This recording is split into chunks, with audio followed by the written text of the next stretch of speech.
嫁给魏国公赵云燕不算什么喜事，她有一门娇妾，是她的婕妤小青梅，还有一个对她有救命之恩的红玫瑰，养在外头不清不楚。一个陪伴她的童年，一个惊艳她的少年，无论如何都没有我这个正妻的位子了。阿娘哭着说，我性子憨直，捂不热夫君的心，日子要怎么过？我宽慰阿娘，我不求真心，不害妾室，自尊自爱，如何过不好这日子？大家好，欢迎收看皮皮听书。京城略有些根基的人家都不愿意跟赵家结亲。出嫁前夜，我娘搂着我哭了半宿，娘不只怕这些妾室不善，还怕侯爷不真心待你。既然他们都有赵侯爷的真心，那真儿便不要真心真情，只要侯府的荣华富贵。阿娘，我是您的女儿，李家的女儿怎么会比不上别人呢？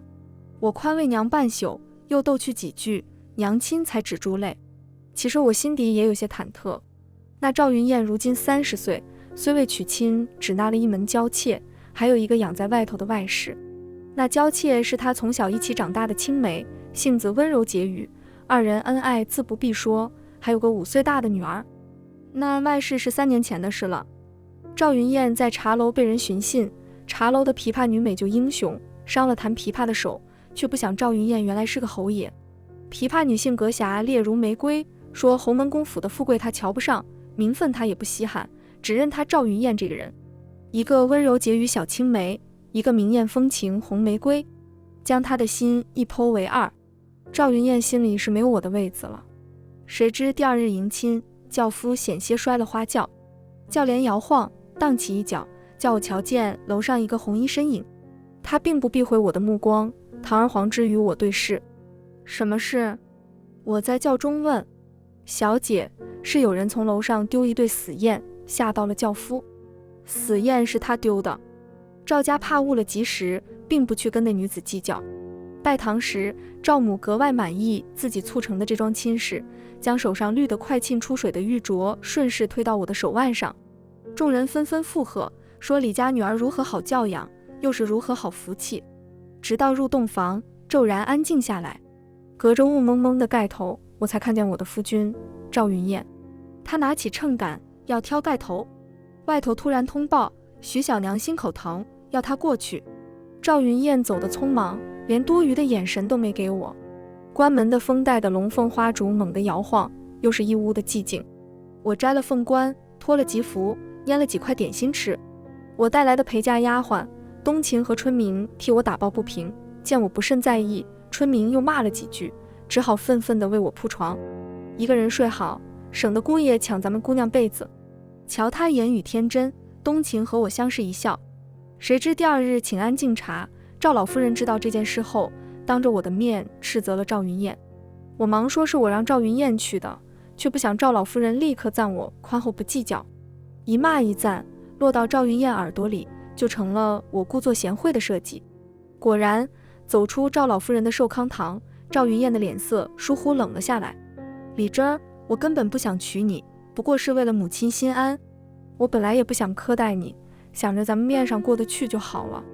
是，你很聪明，耍点花招就能让母亲喜欢你。但是我最厌恶的就是你这种别有心计的女人。她一点情面也不给，拂袖而去。被叫去城西杨柳巷子。城西杨柳巷子是她那位外室住的地方，摆明了就算不去徐小娘那里，她也不会踏入我的卧房。春明在我身旁，急得快掉眼泪了。春明，人前不许哭。春明一路憋着，低着头。回到我蓝竹轩，春明终于没忍住，抱住冬晴哽咽。咱们姑娘什么时候受过这么大的委屈？那么多人姑爷也不避讳，让咱们姑娘没脸。我不要叫她姑爷了，她算什么姑爷？冬晴只忧心地问我，小姐，咱们怎么办？方才一路走来，我已经拟好对策。春明和冬晴说话间，我的家书已经写好。冬晴，你将书信带给母亲；春明，你去厨房炖斩2燕窝，要最好的血燕。这桩婚事是赵老夫人请旨，结得匆忙，我对赵府了解的不多。后宅如用兵，攻心为上，兵战为下。前些日子和婆母请安闲聊，再加上母亲的书信，我大致了解了赵老夫人和赵云燕。原来除了那位娇妾和外室，赵云燕此生另有意难平。这几日赵云燕不在家，我进了她的书房。我要知己知彼，那些诗集和帖子告诉我，赵云燕骨子里是渴望被认可的。可惜真的资质平平，无论是策论还是花间词，都乏善可陈，甚至不如我闺中的姐妹们。翻到一篇亮眼的，却是遒劲飘逸的字迹，大约出自他早夭的兄长赵云章。据说赵云章14岁伴嫁，一篇古体赋叫圣上赞不绝口。可惜天妒英才，20岁生了场疾病，不治而死。相较之下，赵云燕科举3试不第，从不得圣上青眼。赵老侯爷在世时，也曾拿过赵云燕的诗赋呈给圣上，圣上却叹气：若得大郎3分才，不至如此闺阁气。现在我知道了，赵云燕喜欢李后主和温飞卿的词，而不如哥哥是赵云燕心中的一根刺。仅仅知道这些还远远不够。春明手艺好，那盏燕窝炖得赵老夫人赞不绝口。她慈爱地拉过我的手：真儿，我活到如今这个岁数，顶满意的事就是云燕娶了你。我心里叹了口气，跪了下来。真儿有一件事求母亲，母亲以后若是训斥侯爷，请先骂真儿，不然母亲只赞真儿，责备侯爷，就将真儿和侯爷对立起来了。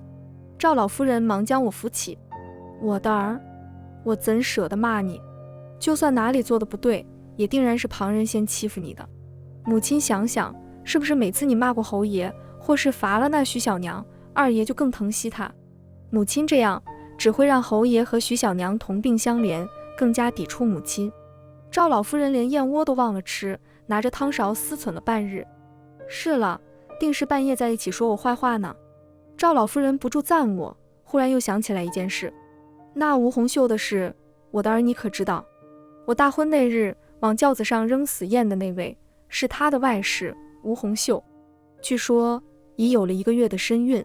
赵云燕曾求到老夫人面前，想收她做妾室，谁知吴红秀反不愿意了，说只在意云燕这个人，宁愿在外头没名没分。可前段时间不知怎么又闹腾起来，想要进府。想到那日扔下的死燕和他坦然挑衅的目光，这吴红秀倒真有几分快意恩仇的侠气。老夫人同我说起这件事时，我只道，他既然不贪图富贵，那这孩子应当是侯爷的。他既然愿意入府，咱们推在外头也不像，毕竟生产凶险，总归府里条件好些。我的儿，你竟然有这般容人的度量。赵老夫人惊叹：别再说我弟儿了，我的头有点痛。我并不是毫无私心，这吴红秀在外头养着终究不像话。等她生下孩子，血脉明确，赵老夫人不会不认孙辈的。就像赵老夫人再讨厌徐小娘，也不会苛待徐小娘那个5岁的女儿。既然她愿意入府，我也不过是做个顺水人情。更何况她能不能入府，最终在于赵云燕这个一家之主。我这个正妻就算不愿，也不过拖上半月10日。接下来这半个月，我要做的事情很多，搓磨妾室没什么意思。没过半月，吴红秀进了门，一顶大红轿子将她从正门抬进时，我见到了自我成亲便连日心口痛的徐小娘徐婉意。她一袭淡黄衫子，白玉簪，如一把鲜嫩的迎春花，号腕带着一串鲜艳欲滴的香丝子红手串，看着并不贵重。东晴打听到，那是侯爷14岁亲手为她做的，甚至磨珠子时还伤了右手。少年的情谊在他手上日夜不离，只是今日向来乖巧柔顺的徐婉意脸上的笑容挂不住了。云燕哥哥，当初我也只是偏门，小轿抬进来，为何？婉意，红袖她有了身子，自然顺着她来。赵云燕皱起眉头看了我一眼，连李真儿都没说什么，你就不要闹了。什么正门偏门，我并不在意这些虚礼。徐婉意怔住，红着眼低下头去，看得赵云燕心疼，正要说什么，轿门已经被撩开，那只手看得我怔住了。那手和徐婉意可谓天差地别，手腕处狰狞的伤疤和指腹粗粝的茧子。与我一道恍神的是赵云燕，她甚至来不及心疼徐婉意，忙去迎吴红秀。那是从前在教坊弹琵琶，又在茶楼为侯爷挡刀留下的。徐婉意看出了我的诧异，凄凄道：那都是情谊。吴红秀没有盖头，更也没有娘家为她置办嫁妆。她只一身常穿的红衣，抱着内子弹罗甸琵琶下轿，冷眼打量了我们一圈。她与徐婉意的温婉洁语不同，是另一种张扬肆意的美了。眉梢眼角皆是风情，就如仲夏时节火红的虞美人花，只凝眸一瞥，就轻易叫人从肺腑处燎原。她盯着徐婉意手腕上的相思子手串，冷哼一声。徐婉意只是柔柔的笑，并不生气。赵云燕将听雪阁给了她，那里好在临水而建，借着水光敞亮又安静，连雪声都听得清，最适合她弹琵琶。今夜赵云燕是陪她了。我原以为徐婉意会将赵云燕喊走，结果燕霞阁那边静悄悄的。徐婉意是很谨慎的人，或者说她总是三思后行，顺势而为。我进门前，她明白赵云燕根本不爱我，把她换走正好顺了她的意。而今天看出了赵云燕对吴红袖的重视，她便安静了许多。半夜听雪阁要了3次水，春明咬着毛笔杆子替我发愁。哎，冬青姐姐，我今天去要咱们屋里的炭，底下奴才都懒懒的，管家权还在徐婉意手里捏着呢。小姐你也不争一争，主母才配管家呢。冬晴正为我卸妆，我逗春明，我明要来了，你会看账本不会？春明支吾道，小姐会，冬晴姐姐也会，我给你们做好吃的。冬晴姐姐和我看账，她就没空陪你上街逛，我也没空教你识字了。春明不吭声了。我们不了解赵家，强要过来，万一弄巧成拙，叫人笑话。我笑笑，操心一老，不争这一时。春明觉得有道理。我告诉冬晴，谁懒声懒气，只管回我，打发了出去，别让春明受气。第二天，冬晴告诉我，徐婉意送了许多补品给听雪阁，听雪阁的人瞧不上，都扔了。我想了想，明白吴红袖怀着孕，戒心重，必然不会收的。小姐，咱们送什么吗？我摇摇头。小姐是怕好心当成驴肝肺？不，我是舍不得，好好的东西她扔了，我又不好意思捡回去。不怪她多心，怀着孕谨慎些是应当的。和管事的王大娘子说一下，过些日子我娘会请保生堂的顺妈妈来一趟，那位是妇科圣手，在京城中很有声望的，不只为吴小娘，也为家里女眷都看看。说这话时，却有不速之客掀开了蓝竹轩的帘子，吹进来一片雪气。我回头望去，是赵云燕，不知她听了多久。我沏了一壶银针，此刻屋内满是清冽的茉莉香。她是有些尴尬的，毕竟她才说过这半年都不会来我这。喝茶吗？她点点头，我递给她一杯。冬晴悄悄拉着春明走了。红袖的事情，还是谢谢你在母亲那里说话。她不习惯跟我好声好气说话。我微微一笑，是母亲早就想好的，我不过说了一嘴，没什么大不了的。一世沉默，烛火温温。前些日子有点事情缠身，没陪你回门，下个月陪你回去吧。我抿嘴一笑，正好前些日子我也不大舒服，下个月是好日子。什么好日子？他不解。是我生辰，侯爷能陪我回家，是喜上加喜。赵云燕一愣，才意识到我嫁进来这些日子，她冷落我至今，对我一无所知，有几分尴尬。她转了脸去看我手头的书，想找些话说。是郡斋读书志，正翻到李煜集那页。你喜欢李后主的词？读来只觉得绮丽哀愁，并不十分懂。我叹了口气，若是谁懂李后主，能与我讲讲也好。赵云燕眼中闪过一丝光亮，还想再说些什么。外头老夫人的丫鬟琥珀却来通传，说老夫人来请我们了。我们匆匆赶来，赵老夫人却冷脸看着我。李珍儿，你跪下。我忙跪下，却不知自己错在哪里。那一刻，赵云燕下意识替我解释，母亲，不知这儿做错了什么。她未必是向着我，大约是习惯了为身边的女人向母亲求情。我儿，你不要护着她。赵老夫人看了我一眼，厉声道，是你的主意吧？我还没有反应过来。李珍儿，我是同意了那蹄子进门，但你坏了规矩。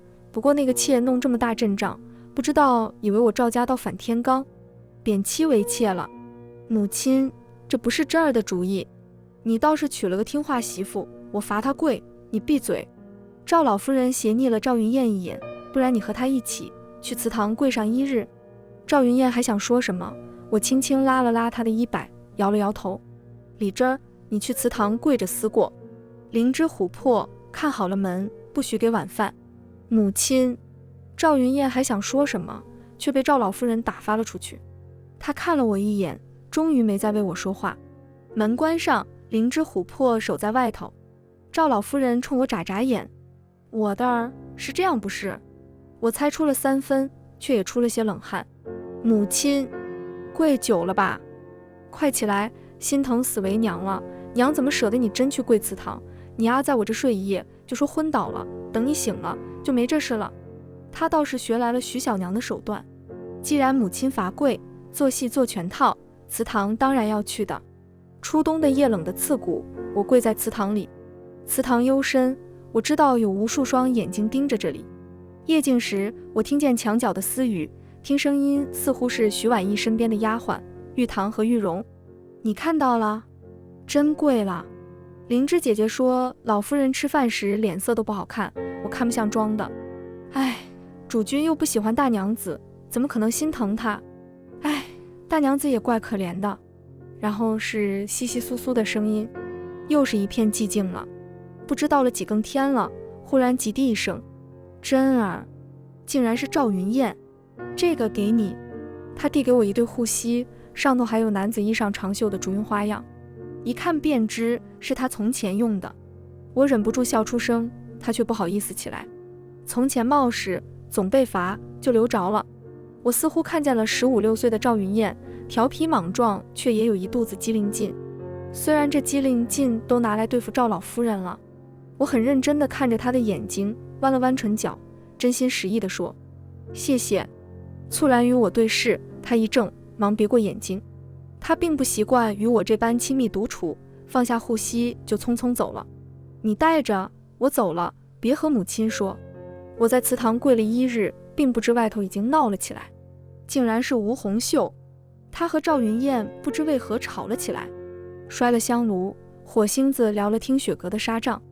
那是赵云燕为她千金一掷修的听雪阁，纱帐是仿唐制的红丝罗帐，1尺不下10斤，所用器物非金即银，还有些汝窑平碗，价格自不必赘述。我吃饭时，东秦已经得了消息，说是昨晚吴红秀醒来发现赵云燕不在身边，疑心她去了徐婉意那里。赵云燕只说自己去小姐，吴红秀不信，说将她娶进府，吃定她怀孕后，赵云燕的心思就变了，不再对她上心了。吵到后头，赵云燕也烦了，不愿意哄她了。燕霞阁的玉容柔声来请，她长腿一迈就走了。那吴红秀哭着说后悔进侯府了，也后悔跟了她。我并不觉得赵云燕对她的情意淡了，至少她还愿意费心遮掩，哄她高兴。人家浑话都说妻不如妾，妾不如偷，春名托腮。不过我今天听救火的小厮说了，听雪阁的东西好贵，比燕霞阁还贵，吴小娘还有什么不知足呢？我叹了口气，因为她一直在失去。失去了什么呢？什么都没有啊，她那么漂亮的帐子烧了也有新的，现在又有名分，将来还有一个孩子呢。到底还是小孩子，不懂这里头的弯绕。晚上赵云燕又去了听雪阁，说是2人只在门口对视一眼，吴红秀佯装着骂她，却掌不住自己先笑了，2人又和好如初了。这晚听雪阁的琵琶声响了一夜，弹的是霸王卸甲，又听吴红秀在红罗帐下拨弄那把罗甸琵琶，浅唱：自从我随大王东征西战，受风霜雨劳碌，年复年年，恨只恨无道秦把生灵涂炭，只害得众百姓困苦颠连。前几天我寻了机会将护膝悄悄还给赵云燕，并未惊动任何人。她放下手中的书，旁敲侧击问我圆房的事。我脸上一红，推脱说自己月信来了。我月信并没有来，只是我知道这些天徐婉意月信来了，顺妈妈又特意叮嘱了孕妇前3月胎气不稳，谨慎起见，不可有房事。赵云燕打了半个月饥荒，我不愿成为她饥不择食时的替代品。当晚半夜，燕霞阁忽然吵闹起来，我才知道徐婉意不是月信来了，是病了，而且病了很久。不知是不是年下侯府人情往来的琐事太多，将徐婉意累病了。她本是书香门第养出来的女儿，门户清静，没有学过迎来送往的，偏又要撑着管家，这几年下来很是辛苦。大夫也疑惑，说本来夏红止住了，怎么又复发了？徐婉意低头不语，赵云燕在一旁沉默着不接话。但我猜赵云燕要留宿燕霞阁，徐婉意是不会把她推走的。她性子最是柔顺，哪怕忍着不适，也会让赵云燕尽兴。你们年轻人不知道厉害，若是这下红淋漓不止，将来也很难有孕。大夫一句话让徐婉意白了脸。第二天，徐婉意的2个丫鬟玉荣和玉堂留在了赵云燕房中。静养6、7日，徐婉意的身子到底好了许多，瞧着脸上也有血色了。这边赵云燕不知怎么主动来了我房里。她来时，我正靠着窗户看书，见她来了，为她煮了一盏茉莉银针。她忽然弹起词来，真儿觉得温老的词如何？哀怨起迷，也是花间第一等。我想了想，但也有人说李温2人为男子作此闺阁之词，有失气度，总觉得男儿该做豪放词。闺阁气曾是圣上对赵云燕所作诗词的评价。这话正戳中赵云燕的心事，她怔住片刻。你也这么想吗？我摇摇头。若只看见闺阁词，便是只见一叶，不见泰山了。好比屈子习美人香草之玉，难道屈子只知美人，不是忠臣，担不起骨梗之臣的美名？人说文以载道，可见闺阁是为文，闺阁起立之笔后，另有警示之言，如一面风月宝剑，不可只证照风月。赵云燕怔愣地看着我，久久不曾开口。桌上茉莉香雾久久不散，她手中的茶已经冷了。外头积雪压断了一棵枯枝，她才如梦初醒。她哑着嗓子，并不掩饰喜色与愧色。她附上我的手。前些日子云燕走眼了，真儿原来是我知己。我红了脸，将手抽开，别过身去，只说了一点闺阁浅薄见识，如何就是知己了？看我脸红，她只管笑。瞧她得意，我抿嘴一笑。婉意妹妹也是书香门第，二郎为何不与婉意妹妹聊诗词？她倒也喜欢背我写的诗，可她不喜欢李温的词，和我讲不出许多道理。她叹了口气，她敬我爱我，可为美妾，却不可为我知己。她得意说罢，又打量我的神色，想从我的脸上寻得一丝醋意。为何突然提起他？这就是男人。我在心中叹了口气。哪怕是对着异性知己说文论道，却也盯着裙子底下那点事儿。我轻哼一声，你就当我没问。难道我嫁了人，还不能为知己促一促了？被我这么一说，赵云燕来了一点禁忌的兴味，她低声笑道，你那位夫君同你说不了这么许多吧？可惜知己已嫁了人，不然赵某定要一亲芳泽。我轻轻推了他一下，脸上已经红透。他哪里比得上二郎？瞧我脸红，赵云燕禁不住凑近瞧。我忙推开他。后日我要同夫君回门，还不知道他记不记得呢。他自然记得，你又不是我夫君，如何知道？被我这么一问，赵云燕语塞，忽然捏了我的脸。我说记得就是记得。一是茉莉的香气混着新雪的清冽寒气，屋内暧昧又微妙。赵家人都生得好看，赵云燕也没有落于人后。赵云燕的眉眼称得上艳绝，她看向你的眼睛是深情的。有人的眼睛像澄澈的湖水，有人的眼睛如引人下坠的漩涡。赵云燕可以又是湖水，又是湖水之下的深湖，静谧神秘又危险。她贴在我耳边，一字一顿，是情场的老手说最简单的情话。从前怎么没有发现我的妻竟然这么好看？太暧昧，太熟人，像极了我期盼的琴瑟和鸣，仿佛一句话就让我从阶盖走到了白首。我依然没同赵云燕圆房，一推再推，从3日推到5日，就推到了回门的日子。娘亲早早等在门口了，瞧赵云燕随我下了轿子，偷偷抹了一把眼泪。姐姐，姐夫对你好不好？贤儿妹妹才7岁，仰起头看着我，给不给你买糖吃？赵云燕被这句话逗乐了，她弯腰摸了摸贤儿的头，给。母亲偷偷拉过我，问我过得如何。我一再说好，她才略放下心来。你父亲官位不高，人人都说赵家求圣上赐婚，咱家算高攀。只有娘心疼你，知道你担心影响将来贤儿一亲，不得已在赵家受些委屈。最要紧的是有个孩子傍身，将他好好养大。不管侯爷以后怎么不着调，有孩子日子就好过了。那一日认我为知己后，赵云燕很愿意给我些面子，府中热闹寒暄了一日。晚上，赵云燕宿在我卧房，听我说了许多小时的趣事。我希望她先了解我的过去，明白她的妻是个活生生的人。原来还有比丘尼要度化你呢，说你有看破世俗的慧眼。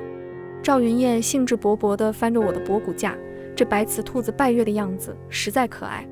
说什么慧眼，那时我不过才10岁，胭脂不是为了我母亲多捐些香油钱。我忙抢过来那兔子，宝贝地放好。那兔子是我7岁时母亲送的，正好我又叫。我意识到不妥，忙打住。赵云燕却不依不饶，叫什么？没什么。这么亲密的事，我防备着她，不大愿意对她说。她见我不招，放下兔子就来挠我的痒。她人生的高大，很轻易地将我摁在书案上。我不住求饶，她却不肯放。不知何时，气氛悄然暧昧起来，她贴得很近，近到我脸都热起来。好这儿，告诉我，告诉你，你就放过我，告诉我，我就放过这儿。叫月奴。我脸一红，小声道，是闺中小名，早就不这么叫了。赵云燕轻声念了2遍月奴，眼神也渐渐幽深。她将我整个抱起，大步往绣床边走。这是我闺房，起码明天咱们回了家再。闺房不是更好吗？听我央求，她反而更加嚣张。我发现赵云燕在闺中事上总有一种隐秘的兴味，越是禁忌的感觉，越是让她食指大动。二郎不是说放过我吗？说放过这儿，没说放过月奴。一夜灯烛未熄，是赵云燕不许。那真是让人恍惚的夜晚，外头窸窸窣窣下了小雪，屋内却疑是溺死人春光。他是风月场的老手，再繁复的罗裙也愿意听他的话。他与我十指相扣，在我耳边一遍遍唤我月奴，逼迫我应他。好像那一刻我们真是相恋多年的情人，终成眷属。床榻上情浓处，饶是冰雪也能融化，八风不动的旌旗都无风自卷。哪怕我这些时日收着心冷眼观他，这一刻也无法不爱他。他怜爱地绕着我的发，满意地看着罗裙上的血。月奴，如今我才觉得自己真的成了亲。你端庄持重，和他们都不一样。外头的冷风骤然吹进来，提醒我这依旧是冬日。徐婉意太丰盈柔顺，吴红袖又深谙此道，终缺一去。持重手里又娇怯解意，这是月奴的好处。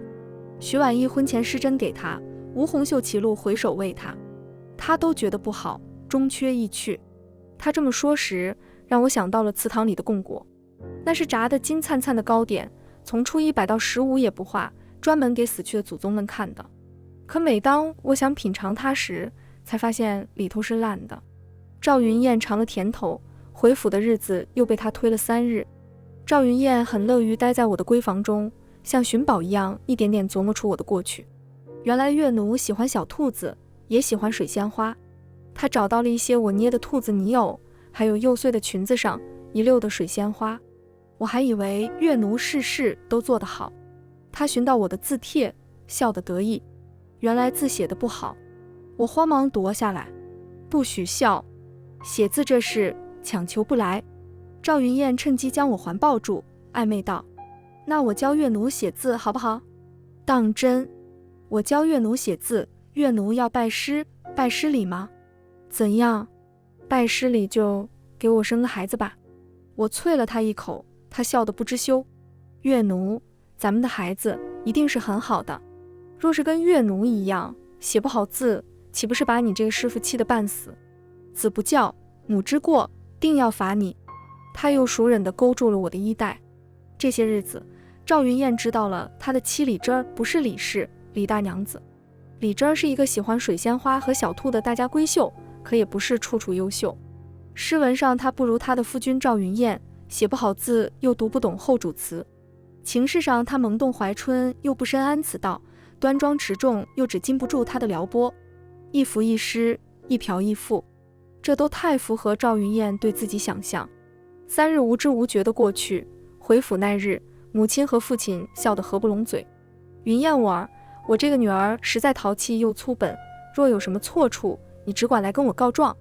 赵云燕握住我的手，眉眼尽是深情。真儿不会有什么错处，纵然有错，难道二郎还不肯饶我？我故意做出骄纵模样，好叫他们安心。赵云燕也愿意做出惧内的样子，惹得一众仆妇纷纷附和我们夫妻情深。车帘放下，周边尽是热闹喧嚣的市井气。赵云燕忽然凑近，笑得促狭：晚上自然不饶你。我们不在府中这几日，府内面上风平浪静，我倒是没看出来也是个狐媚的。馋的侯爷连家也不回了。赵老夫人冷哼。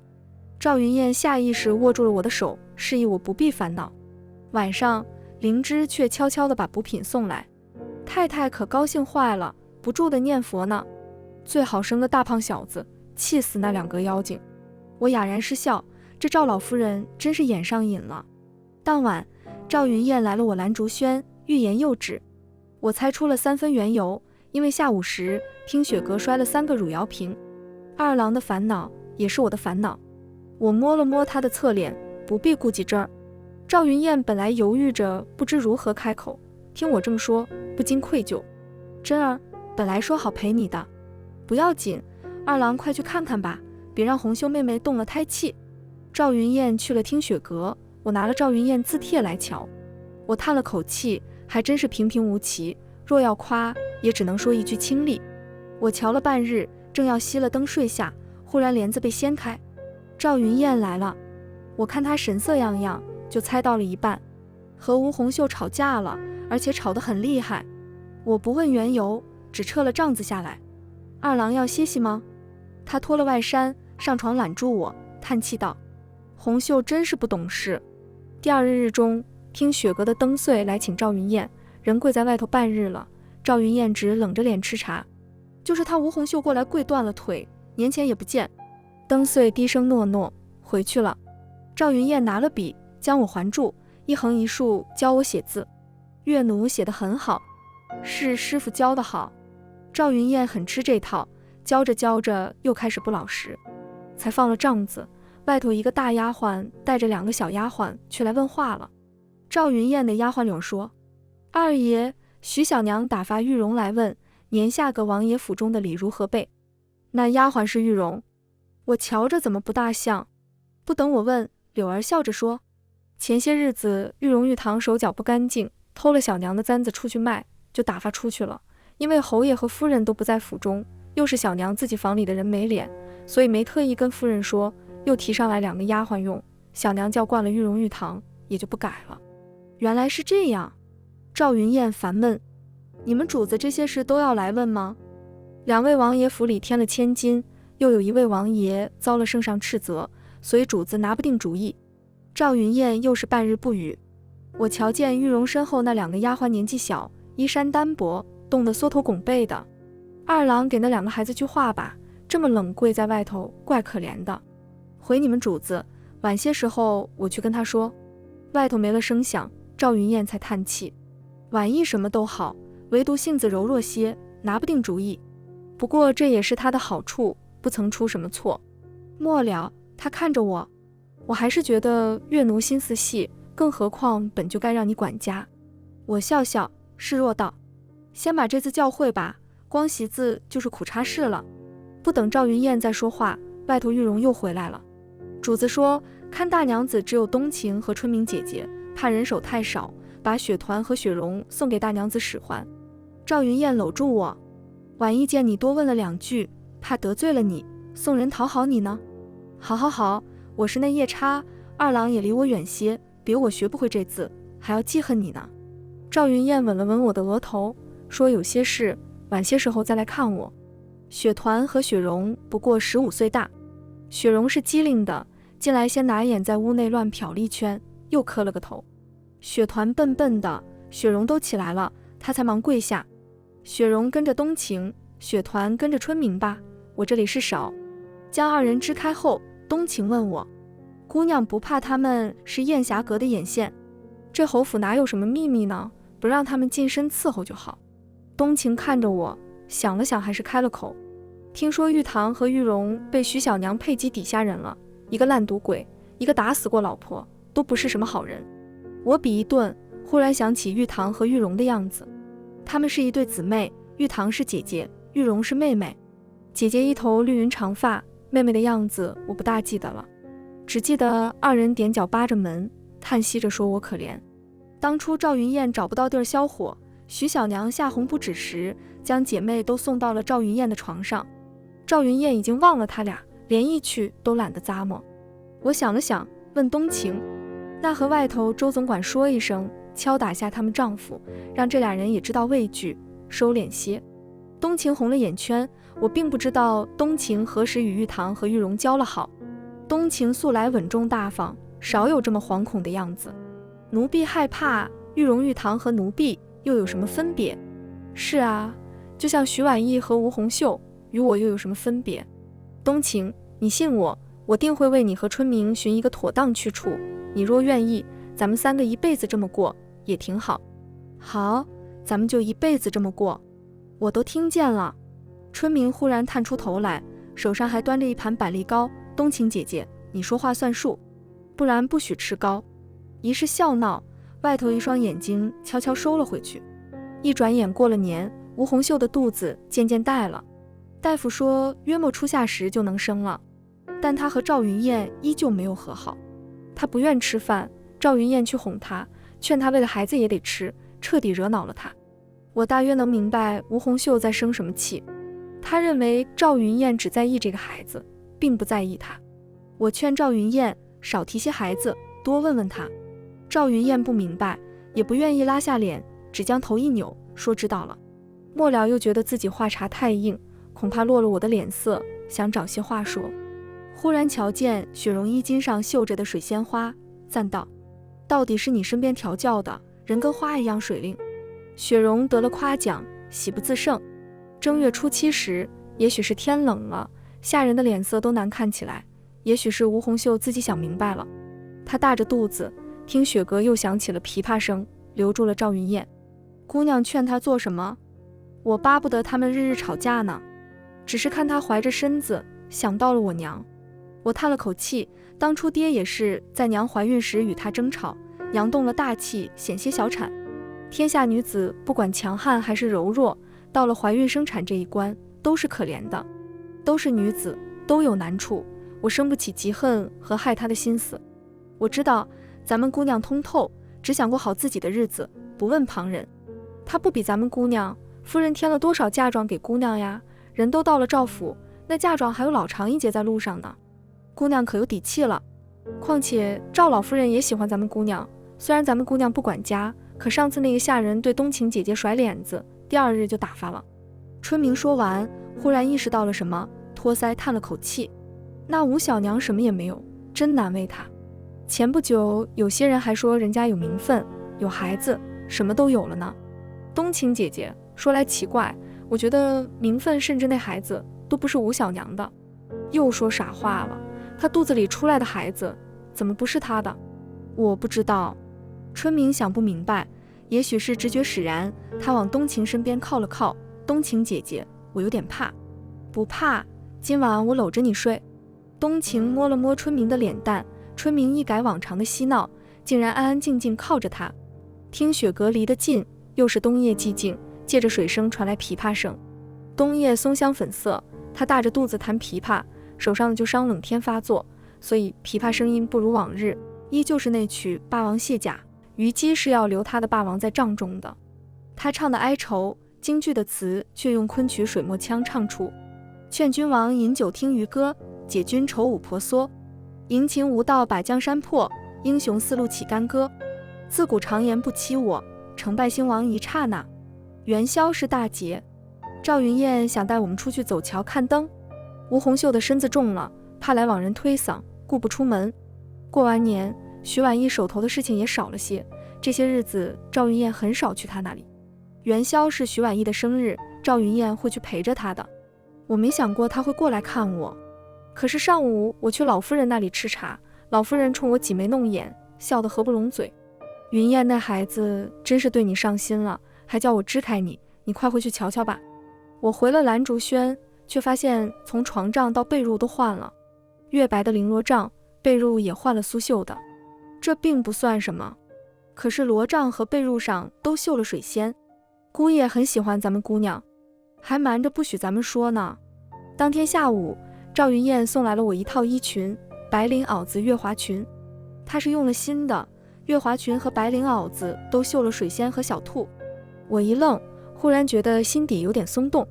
看你出阁前的衣服都绣水仙，总不能嫁人了就没人记得了。她笑笑，竟然也有几分年少情窦初开的羞赧。我喜欢你穿裙子，明艳又好看，兰竹轩藏凌波仙。这套裙子只给月奴，别人都没有。赵云燕贴在我耳边道，话语中都是偏爱，月奴穿着一定把他们都比下去。赵云燕说情话时，饶是我戒备着，心里也会一颤，因为真的太像爱了，太像他把一颗完整的心都捧给了你。我摸着裙摆上那两只娇憨的兔子，心里有个声音在为他说情。李真儿，爱他其实也没关系的，他是你的夫，他和这许多男人都不一样，哪怕一颗心分成3份，你也拿的是最特别的一份。华灯初上时，徐婉意牵着那个5岁的孩子念云，想起过去，柔声笑道：从前小时候，云燕哥哥就是这样牵着我的手去看灯。云燕哥哥还记不记得，那兔子灯只剩1个了，你为了买给我，还跟旁人打了起来。提起过去，赵云燕的眼睛也柔和了。记得，待会还给念云和你买兔子灯。提到兔子灯，念云的眼睛亮了，甜甜的喊了声爹爹。徐婉意状若无意地问：往年元宵，李姐姐是怎么过的？我听说姐姐这样规矩森严的人家，难得能借这个时候出来走走。母亲会抱我去看灯，大了些就是买灯在府里看了，没有外头热闹。徐婉意红了眼睛，真好，若是我阿娘还在，也会这样疼我吧。徐婉意的母亲在她出嫁前就病死了，后来徐家嫌她名声不好，也不大与她来往了。赵云燕却像想了什么，疼惜地揽过她：别乱想了，念云看着呢。徐婉意方才止住泪，让姐姐看笑话了。衣带香风，宝马雕车香满路，灯从街头点到巷尾，还有袅袅而上的烟火气。赵云燕不喜欢一大家子黏黏糊糊地走在一起，便说大家各自玩耍，1个时辰后仍在这碰头。春明拉着雪团，冬晴身后跟着雪容。去玩吧。我想了想，又掏了些碎银给他们，有什么喜欢的就买吧。雪团跟春明拿了钱，早欢天喜地跑了个没影。雪容却盯着我，奴婢想跟在姑娘身边伺候。冬晴见状，笑着挽着她走。我们姑娘不喜欢拘束，以后你就知道了，去玩吧。那冬晴姐姐不用带我，我要自己逛。雪容甩开了冬晴的袖子。冬晴一愣，倒也不放在心上，随她去了。有卖面具的，我随手拿了个兔子的，戴在脸上也觉得有趣。又瞧见有卖汤团的，排了很长的队，是刘记，我记得从前母亲带我吃过。姑娘戴这个很好看。走到巷角，肩上猝然搭了一只手，我猛地抬起头，戒备地看着他。眼前男子戴着面具，披着一身黑色大氅，宛如高大威武的神奇。见我戒备，他却来了兴致。不知姑娘多大，可许了人家？不等我跑，他将我揽进怀里，大手将我的嘴捂得严实。我瞥见雪容在暗处，我拼命挣扎，他瞧见了，却一眼也不看我，低头溜走了。我狠狠咬了他的手一口，又用力蹬踢，却根本无济于事。他一只手就足够将我2只手禁锢住，另一只手很轻易伸到了月华裙下，摸到了系带。我眼泪突然就掉下来了。求求你，我是清白人家的女儿，您就当放我一条生路，我一定千金酬谢。他不语，却依旧解下系带，将我整个笼在暗处。腿上一凉，我绝望的连身子也僵住了。他却觉得我就犯了，手上松懈了力道。忽然我想到脑后一根银钗，我猛地挣开右手，拔下钗子往他脖颈一抵。松手，不然你也死在这。求求你，求求你放过我。时间像过去了半年一样漫长。他喘着粗气，一面将手伸进我的腋下，一面在我耳边赞我的恐惧。月奴真是真烈，月奴真是真烈，月奴真是真烈。我只觉得一阵目眩，那只发钗猝然掉在地上。他送我的月华裙，绣了水仙和兔子的，如烂泥一样瘫软在墙角，沾了泥也脏了。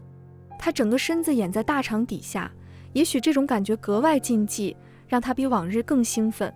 我木然看着他自顾自地从我身体里退出去，满足地在我颈间长叹了一口。我还以为月奴会假意就范呢。我特意挑的这条裙子很好解开吧？怎么哭了？放心，这边没人，不会有人看见的。